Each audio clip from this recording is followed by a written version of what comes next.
verschrikkelijk altijd dankbaar zijn, die vrijwilligers die dat doen bij zulke soort evenementen. Ja, ze zijn er altijd, je hoeft maar Ja. beroep te doen op ze en Ja. ze zijn er, hè. Altijd. Dus compliment aan de EHBO ook. Schutterij Sint-Sebastianus uit Meer. En Meer, dat ligt volgens mij in de buurt van Maastricht ergens.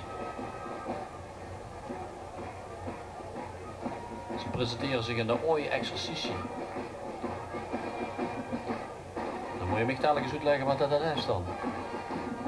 Ooi-exercitie is het wapen gebonden aan de rechterschouder. En dat is exercitie van 1914.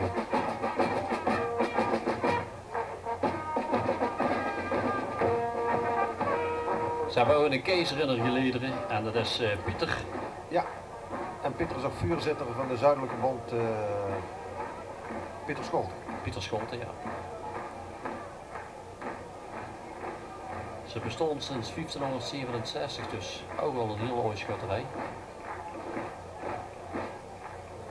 En ze hebben dit jaar niet kunnen oefenen met schieten, want ze hebben een procedure lopen met de kogelvangers. Oh, dat is altijd vervelend. Dus ze hebben helemaal niet kunnen oefenen, dus de verwachtingen zijn ook niet zo hoog. Ja, dat heeft de schutterij van Loor ook een tijdje gehad. Problemen met hun hinderwetvergunning.